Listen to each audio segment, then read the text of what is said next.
सन्देश टुडेका सम्पूर्ण श्रोताहरूमा दर्शकहरूमा नमस्कार। आज पनि एकजना फरक व्यक्तित्व र क्षमतावान व्यक्तित्वका साथमा तपाईँसँग प्रस्तुत भएको छु र अहिले अमेरिकाको मेरील्यान्ड राज्य अन्तर्गत रहेको बाल्टिमोर सहरमा नेपालीहरूको संस्था Baltimore association of Nepalese in अमेरिकाको चुनाव लागिसकेको छ र चुनाव पनि संहारमा आइसकेको छ। यो अप्रिल 6 तारिक आइतबार हुँदैछ र यो आज चाहिँ हामी बिहिबारको दिन यो रेकर्ड गरिरहेका छौँ र मेरो साथमा रहनुभएको तपाईले स्क्रिनमा देख्नुभएको यो अनुहार तपाईले देखिसक्नु भएको छ। चुनाव प्रचारका क्रममा यदि बाल्टिमोर अनि यसका आसपासका ठाउँमा हुनुहुन्छ भने चिनिसक्नुभयो। असाध्यै सशक्त अनि अहिलेको यङ ब्लड यसले चाहिँ योजना हाम्रा सफल बनाउन सक्छ है भन्ने किसिमको त्यो विश्वास तपाईले लिइसक्नु भएको हुनुपर्छ। मेरो आफ्नो बुझाइमा केही छैन। यदि तपाईलाई त्यो किसिमको सोच छैन भने पनि उहाँका कुरा सुन्नुहोस्, राम्रा लाग्छन्, उहाँका योजनाहरू सुन्नुहोस्, राम्रा लाग्छन्, उहाँको कार्यशैली कस्तो छ त त्यो पनि बुझ्नुहोस्। त्यस पछाडि तपाईको निर्णय भनेको आफ्नो निर्णय गर्न सक्नुहुन्छ भन्दै यी व्यक्तित्व सुशील खत्री अहिले टिम जितेनबाट सचिव पदमा आफ्नो उम्मेदवारी दिनुभएको छ र सुरुवातमा मैले यहाँलाई स्वागत गरिहालेँ। सुशील भाइ धेरै धेरै स्वागत छ। थ्याङ्क यू सन्देश दाई र सम्पूर्ण सन्देश टुडे हेरेर बस्नुभएका आदरणीय दर्शकबिनहरूलाई म सुशील खत्री सचिव पदको उम्मेदवार टिम जितेनको तर्फबाट स्वीकार्नुहोस्। नमस्कार। धेरैलाई थाहा भइसक्यो तपाईँ सुशील खत्री चिनिसक्नुभयो, भेट्नुभयो, मान्छेहरूसँग एकअर्काको भयो, तर पनि एकचोटि आफ्नो परिचय दिनुहोस् न हाम्रा दर्शकहरूलाई, अलि सजिलो होस् तपाईँको बारेमा बुझ्नका लागि। म सुशील खत्री विगत लामो समयदेखि विगत 7-8 वर्षदेखि नै मेरील्यान्ड राज्य बाल्टिमोर काउन्ट्रीको ककिजहुलमा बस्दैछु। यहाँ विभिन्न नेपालदेखि नै विभिन्न कामहरू गरिरहेको छु, सामाजिक सेवाहरू गरिरहेको छु। ती कामहरूलाई निरन्तरता दिनको लागि मैले चाहिँ यस बाना निर्वाचन 25-28 को लागि आफ्नो सचिव पदको उम्मेदवारी दिएको हो। भन्दै गर्दाखेरि यस निर्वाचनमा हाम्रो सशक्त टिम, समावेशी टिम आएको छ। यस टिममा हाम्रो अध्यक्षको उम्मेदवार जितेन र बहादुर गुरुङ हुनुहुन्छ। उहाँ जतिको व्यक्तिसँग मैले चाहिँ सहकार्य गरेर यस समाज बाल्टिमोरमा रहेका नेपाली समुदायलाई मनसँग मन जोड्नको लागि मैले आफ्नो सचिव पदको उम्मेदवारी दिएको हुँ। सन्देशजी, अब चुनावको हामी संहारमै छौँ है सुशील। अब कस्तो छ तपाईँहरूको अन्तिम तयारी चाहिँ? हामी लगभग यो चुनावी तयारीको अन्तिम चरणमा पुगिसकेका छौँ। लगभग चुनाव पनि आइसकेको छ। अबको केही दिन मात्रै बाँकी छ, 3 दिन बाँकी होला। त्यसमा चुनाव आइसकेको छ। अप्रिल 6 को दिन आइसकेको छ। हामी थुप्रै मेरील्यान्ड राज्यको विभिन्न क्षेत्रहरूमा, विभिन्न भेगहरूमा पुग्दै गर्दाखेरि हामीले ठुलो नेपाली जनसमुदायको साथ सपोर्ट र माया पाएको हामीले महसुस गरेका छौँ र उहाँहरूले भेट्दै गर्दाखेरि हामीहरूलाई एक किसिमको जितको सुनिश्चितता पनि प्रदान गरिसक्नु भएका छन्। तर हामी यो चुनावको यो गणितीय प्रक्रियालाई वेट गर्नुपर्ने भएको कारणले गर्दाखेरि त्यसको लागि हामी वेट गरिरहेका छौँ र हामी यो चुनावी अभियानमा हामी बाल्टिमोरका हार्टफोर्ड काउन्ट्री, वेस्टमिनिस्टरदेखि लिएर कोलम्बिया, टेनेसीदेखि लिएर विभिन्न पेरी हल, ककिजवेल, लुथरविल, एभ्री सेक्टरका हाम्रो नेपाली दाजुभाइहरूले चाहिँ हामीलाई साथ सपोर्ट गरेको मैले महसुस गरेको छु र हामीले टिमले महसुस गरेका छौँ। अब तपाईँको योजनाको कुरा गरौँ। के छन् नयाँ योजना ताकि योभन्दा अगाडिको कार्य समितिले पुरा गर्न सकेन र ती योजनाहरू म पुरा गर्न जाँदैछु भन्ने खालको के योजना बुन्नु भएको छ? सन्देशले पक्कै पनि थुप्रै योजनाहरू छन् जुन चाहिँ अघिल्लो हाम्रो अहिले भइरहेको कार्य समितिले गर्न नसक्नु भएको छ। त यद्यपि त्यति भन्दै गर्दाखेरि पुराना कार्य समितिले पनि गर्नुभएका थुप्रै राम्रा कामहरू पनि छ। त्यस्ता कामहरूलाई चाहिँ हामीले निरन्तरता दिने नै छौँ। पक्कै पनि उहाँहरूको त्यस्ता राम्रा कामहरूको लागि चाहिँ उहाँलाई विशेष धन्यवाद पनि दिन चाहन्छु। म व्यक्तिगत सुशील खत्रीको तर्फबाट र हाम्रो टिमकै तर्फबाट पनि दिन चाहन्छु। र विशेष गरी हाम्रो चाहिँ योजनाहरू, एजेन्डाहरू थुप्रै हामीले विभिन्न सोसल मिडियाबाट या हाम्रो वेबसाइटबाट हामीले पब्लिस गरिसकेका छौँ। त्यसमा चाहिँ हाम्रो पारदर्शी र जवाफदारी नेतृत्वका कुराहरू छन्। स्वास्थ्य, कानुनी र आकस्मिक सहायताको स्थापना गर्ने कुराहरू छन्। रोजगारी, व्यवसाय र सिप विकासका कार्यक्रमहरू पनि रहेका छन् र नेपाली भाषा, संस्कृति र परम्पराको संरक्षण गर्ने र सामुदायिक भवन विस्तार र ज्येष्ठ नागरिक सेवाका कुराहरू छन्। यी कुराहरूलाई चाहिँ हामीले अझ विशेष प्राथमिकतामा राखेर काम गर्ने नै छौँ। ती कुराहरू छ। त्यसमा पनि अब विशेष तरिकाले हजुरले म सचिव पदको उम्मेदवार हुँदै गर्दाखेरि मेरो आफ्नो योजना सोध्नुहुन्छ भनेदेखि मेरो योजना मैले मेरो टिममा त राखि नै सकेको छु र त्यसलाई फेरि यहाँ भन्दै गर्दाखेरि मैले नेपाली समुदायमा एउटा छुट्टै किसिमको एउटा अप्ठ्यारो असहज अवस्था आएको मैले महसुस गरेको छु। त्यो भनेको के हो भने हामी थुप्रै नेपाली विद्यार्थी भाइ बहिनीहरू यहाँ हुनुहुन्छ, उहाँहरूलाई चाहिँ एक किसिमको रोजगारको समस्या परेको छ र उहाँहरूले रोजगार पाउँदै गर्दाखेरि चाहिँ उहाँहरूले चाहिँ आफ्नो पेमेन्टहरू चाहिँ टाइममा नपाएका कुराहरू छन्। उहाँहरूलाई चाहिँ त्यहाँ अपमानित गरेको अपहेलित गरेको मैले महसुस गरेको छु। हो, त्यो कुरालाई चाहिँ मैले बानाको थ्रुबाट चाहिँ सहकार्य गर्दै कसरी हुन्छ त्यो समस्या समाधान गर्ने कोसिसमा रहन्छु। त्यसमा हाम्रो विशेष गरी नेपाली भाइ बहिनीहरू पर्नु भएको छ। त्यसमा हाम्रो चाहिँ जे भए पनि हाम्रो असाइलम फाइल गरेर बस्नुभएका दाजुभाइहरू पनि हुन्छ। त्यो अपमान अपहेलित भएको कुरालाई चाहिँ मैले बानाको थ्रुबाट कसरी न्यायिक समिति गठन गरेर भए पनि त्यसलाई चाहिँ समाधान गर्ने प्रयास मैले गर्नेछु। सन्देश टिम जितेनलाई कसरी रोज्नुभयो, कसरी पुग्नुभयो टिम जितेनसँग र त्यहाँको सचिव पदको उम्मेदवार हुनुभयो? टिम जितेन नामै जितेन छ, जित्ने पक्का पक्की भएर पनि म टिम जितेन रोजेको एउटा हाँसो मजाको कुरा पनि हो।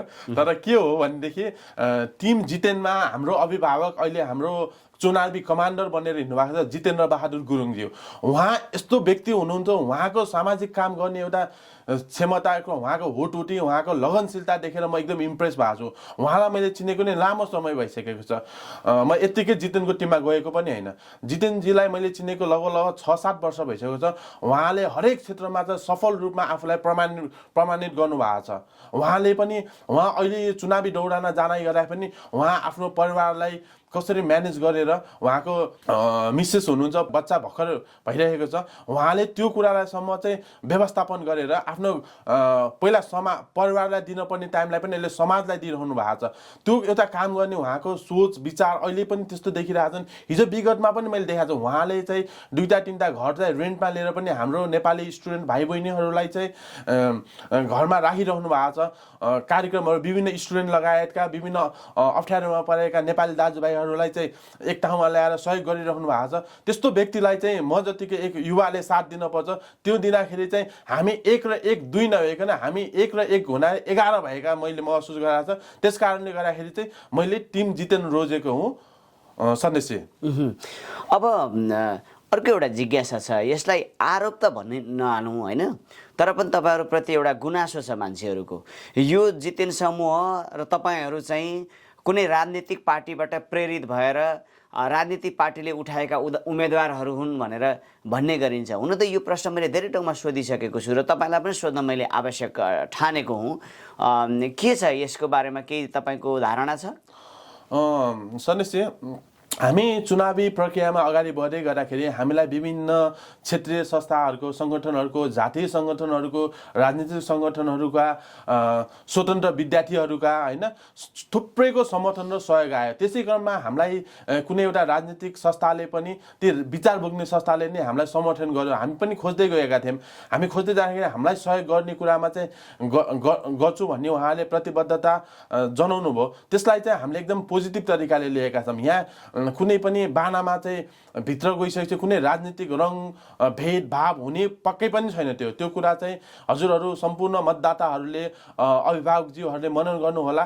तर हामी चाहिँ सहयोग खोज्दै जाने क्रममा हामीलाई सहयोग गर्नुभयो। त्यसको लागि हामीलाई जुन संस्थाबाट जुन भेगीय संस्था, जुन जातीय संस्था, जुन राजनीतिक दलका साथीहरूले सहयोग गर्नुभयो। विशेष त राजनीतिक दलले भन्दा पनि राजनीतिक दलका साथीहरूले हामीलाई सहयोग गर्नुभयो।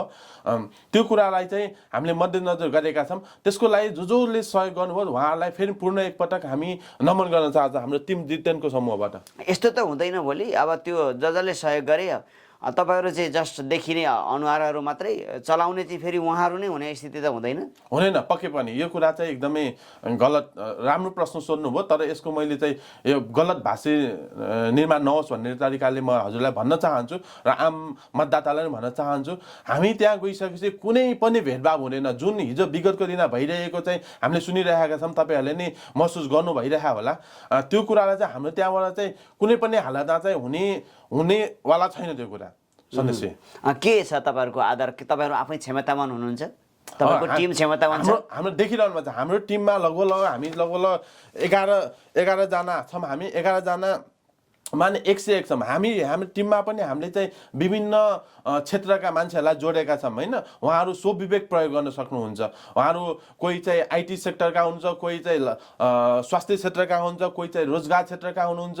यहाँ हजुरले अघि नै राजनीतिक प्रश्न उठाउने गर्दाखेरि पनि हामीलाई चाहिँ के छन्, हामीसँग यहाँ विभिन्न यही टिममा पनि विभिन्न आस्था बोक्ने साथीहरू हुनुहुन्छ, विभिन्न राजनीतिक दलका आस्था बोकेका साथीहरू हुनुहुन्छ। त्यसले गर्दाखेरि पनि हामी चाहिँ त्यो कुरालाई ब्यालेन्स चाहिँ गरिरहेका छौँ र भोलिको दिन त्यहाँभित्र पुग्दै गर्दाखेरि पनि हामीले चाहिँ ती राजनीतिक जो साथीले सहयोग गरे त्यो साथीको सहयोगलाई चाहिँ भोलिको दिन चाहिँ उहाँका कुराहरू राम्रा कुराहरूलाई लिनेछौँ। उहाँहरूले हामीलाई चाहिँ चेक एन्ड ब्यालेन्स गर्न सक्नुहुन्छ। तर चाहिँ त्यही अनुसारले हामीलाई काम गर्नलाई प्रेरित गर्नुभयो र कुनै राजनीतिक दलसँग सम्बन्धित काम गर्न प्रेरित गर्नुभयो भने त्यस कुरामा हामी चाहिँ अगाडि नबढ्ने चाहिँ यहीँ अहिले नै सम्पूर्ण महानुभावहरूलाई जानकारी गराउन चाहन्छु सन्देशजी म। अब तपाईँको पदको कुरा गरौँ। तपाईँ सचिव पदमा हुनुहुन्छ होइन। स्वाभाविक रूपमा अघि पनि तपाईँले बताइसक्नु भएको छ म यो कारणले योग्य छु सचिव पदका लागि भनेर। तपाईँ सँगसँगै प्रतिस्पर्धामा 2 जना अरू उम्मेदवारहरू पनि हुनुहुन्छ, किनकि 3वटा समूह छन् बजारमा होइन, चुनावी मैदानमा। उहाँहरूप्रति तपाईँको धारणा चाहिँ के छ? सन्देश साथीहरू हुनुहुन्छ। हामी चाहिँ सुरुदेखि नै बाना निर्वाचन हुने भन्ने एउटा चलपल भएदेखि नै हामी सहकार्य र सहमतिमा अगाडि बढौँ भन्ने हामी टिम जितेन लागि परेका हौँ। त्यस क्रममा अगाडि बढ्दै गर्दाखेरि म आफूले आफूलाई के भन्न चाहन्छु भनेदेखि म आफू चुनावमा उठ्न सक्षम छु। तर मैले किन तपाईँहरू सहमति र सहकार्य गर्नुहुन्छ भने म बाहिर बसेर होइन हजुरहरूलाई बानालाई सहयोग गर्नलाई, यो समाजलाई सहयोग गर्नलाई चाहिँ म तयार छु है भन्ने गर्दाखेरि भनेको पनि थिएँ। त्यो गर्दै गर्दा अन्तिम चरणसँग नि हाम्रो यो 3टा टिमको सहकार्य सहमति हुन नसकेको कारणले गर्दा मैले टिम जितेन रोजेँ। त्यो रोज्दै गर्दाखेरि मसँग अन्य 2 प्रतिस्पर्धी साथीहरू आउनु नै भयो। उहाँहरू एकजना हुनुहुन्छ पहिले कार्यकाल अहिले काम गरिरहनु भएका साथी हुनुहुन्छ। उहाँले गर्न नसकेका काम गर्नको लागि चाहिँ हामी टिम जितेनबाट म सचिव पदको उम्मेदवारी दिएको। उहाँहरूको काम हजुरहरूले हेरिसक्नु भएको छ। अब उहाँले गर्न नसकेका र उहाँका टिमले गर्न नसकेको काम चाहिँ अब हामी गर्छौँ भनेर चाहिँ म सचिव पदमा उठेको। र अर्को साथी हुनुहुन्छ, उहाँ अलरेडी पनि एनआरएनमा हुनुहुन्छ। उहाँको अब 2टा संस्थामा अहिले अब बानामा पनि आफ्नो सचिव पदमा उम्मेदवारी दिनुभएको छ। अब थाहा छैन एउटा व्यक्तिले चाहिँ अमेरिका जस्तो ठाउँमा चाहिँ कति ठाउँमा खुट्टा टेक्नुहुन्छ, कतिको प्रभावकारी हुन्छ। उहाँले भोलि जित्नु नै भयो भने कसरी टाइम म्यानेज गर्नुहुन्छ। एनआरएनएका कामदेखि लिएर बानाका कामदेखि लिएर आफ्नो व्यक्तिगत कामहरू हुन्छन्, घर परिवारलाई दिनुपर्ने कामहरू हुन्छन्, समय दिनुहुन्छ। त्यो म्यानेजमेन्ट गर्न उहाँले कसरी गर्नुहुन्छ मलाई थाहा छैन।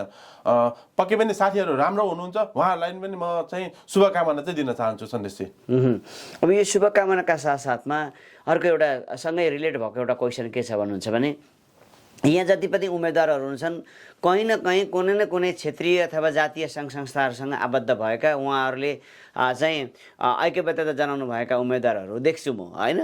अनि जस्तो तपाईँको कुरा गर्नुपर्दा तपाईँ काठमाडौँ भ्यालीबाट यहाँ अमेरिका आउनुभएको हो। अनि काठमाडौँ भ्यालीका कुनै सङ्घ संस्थाहरू छैनन्। अनि यो कुरालाई चाहिँ तपाईँले कसरी ब्यालेन्स गर्ने सोच बनाउनु भएको छ? अरूका आफ्ना क्षेत्रीय र जातीय र सङ्घ संस्थाहरू भएको, तपाईँसँग कुनै सङ्घ संस्था नभएको, यो स्थितिमा चुनाव जित्न अलिक कठिन पर्दैन र? सन्देशजी एकदम राम्रो र मार्मिक प्रश्न पनि उठाउनु भयो। म काठमाडौँ भ्यालीबाट बिलोङ्स गर्छु। अझै भन्नुपर्दा भक्तपुर चाङ्गुनारायण नगरपालिकामा पर्छ मेरो घर। विगत लामो समयदेखि बाल्टिमोरमा बस्दै गरेर विभिन्न संस्थाहरूसँग मैले पनि काम गरेका छु। ती सबै संस्था नेपाली संस्था नै हुन्। नेपालका एकदम भेगी संस्था होलान्, क्षेत्रीय संस्था होलान्। उहाँ त्यो आवश्यकता पनि थियो एक हिसाबले भन्ने गर्दाखेरि मलाई पनि थुप्रै साथीहरूले चाहिँ तपाईँले काठमाडौँ भ्यालीको एउटा संस्था बनाउनुहोस् भनेर भन्नुभएको हो। तर मैले व्यक्तिगत रूपमा नै त्यो कुरालाई चाहिँ हामी काठमाडौँ भ्याली भनेको चाहिँ कुनै एउटा संस्था कुनै एउटा बनाएर गर्दाखेरि हामी आम नेपालीलाई नै अलिकति चाहिँ अपनत्व नहुने हो कि भन्ने मैले महसुस गरेँ। किनभनेदेखि काठमाडौँ भ्याली भनेको नेपालभरिका व्यक्तिहरू काठमाडौँमा पुगेका हुन्छन्। उनीहरूले त्यो काठमाडौँ राजधानीलाई चाहिँ आफ्नो राजधानी होस् है, त्यो कुनै एउटा सीमित संस्थाको मात्रै नहोस् भन्ने खालको मैले त्यो भान गरेँ। म आफैले नै भान गरेँ। त्यस कारणले गर्दाखेरि म काठमाडौँ भ्यालीको एउटा समूह बनाउनुपर्छ भन्ने कुरामा चाहिँ मैले पछाडि सरेको हो। यद्यपि त्यति भन्दै गर्दाखेरि हो यहाँ बाल्टिमोरमा थुप्रै साथीहरूको सुदूरपश्चिम समाज, तनहुँ समाज, म्याग्दी समाज, बागलुङ समाजदेखि लिएर चाहिँ कास्की समाज विभिन्न छन्। उहाँहरू चाहिँ मैले व्यक्तिगत रूपमा कसरी लिन्छु भने यी सबै संस्थाहरू चाहिँ के हुन् भने एकैवटा फुलका ठुङ्गाहरू हुन्। यी फुलका ठुङ्गाहरूलाई चाहिँ हामीले गाँसेर एउटा बाना जस्तो संस्था बनाउनु पर्छ। त्यसलाई चाहिँ माला बनाउनु पर्छ। एउटा बुके कि फुलको बुके बनाउनु पर्यो कि एउटा माला बनाएर चाहिँ बाना भन्ने संस्थामा चाहिँ हामीले जोड्नु पर्ने हुन्छ। त्यसलाई जोड्ने क्रममा चाहिँ म एकदम सक्रिय रूपमा लागिरहेको छु र भोलिको दिनमा उहाँहरूले कुनै पनि जात विशेष र क्षेत्र विशेष नहेरिकन एकदम सक्षम र को छ सक्षम त्यसलाई हेरेर चाहिँ आफ्नो अमूल्य मतदान चाहिँ आफ्नो मत अधिकार प्रयोग गर्नुहुनेछ भन्नेमा म विश्वस्त छु। कतिको ढुक्क हुनुहुन्छ जित्ने कुरामा? लगभग यो चुनावी प्रक्रिया हो। चुनावी प्रक्रिया हुँदै गर्दाखेरि आम जनताको विभिन्न क्षेत्रमा पुग्दै गर्दाखेरि उहाँहरूले दिएको साथ समर्थन हेर्दाखेरि हामी जितको सुनिश्चिततामा उन्मुख छौँ। सन्देशी अस्ति एउटा चुनावी सभामा तपाईँले घोषणै गर्नुभयो, तपाईँहरू सबैलाई निम्ता छ है विजय र्यालीमा भनिसक्नु भएको छ नि। त्यो मतदाताहरूको त्यो उत्साहले तपाईँलाई त्यो बोल्ने कुरामा दिएको हो? सन्देशजीले कस्तो राम्रो कुरा क्याच गर्नुभएको चाहिँ हो। पक्कै पनि यो चुनावी दौरानमा जाँदै गर्दाखेरि चाहिँ हामीलाई यति मतदाताहरूको, अभिभावकज्यूहरूको, व्यक्तिज्यूहरूको हामीलाई चाहिँ समर्थन देखिने, त्यो समर्थनलाई नै मुख्य आधार बनाएर त्यो समर्थनको मुख्य आधारमा टेकेर नै मैले सम्पूर्ण मेरील्यान्डवासीहरूलाई चाहिँ टिम जितेनको चुनावमा हामी जित्ने पक्की भइसकेका छौँ। त्यसको लागि उहाँहरूलाई चाहिँ हामीले विजय र्यालीको लागि, विजय उत्सव मनाउनको लागि मैले नै निमन्त्रणा गरेको थिएँ। अब त्यो त कुरा भयो। अब जाँदै हामी लगभग अन्तिम चरणमा छौँ सुशील है।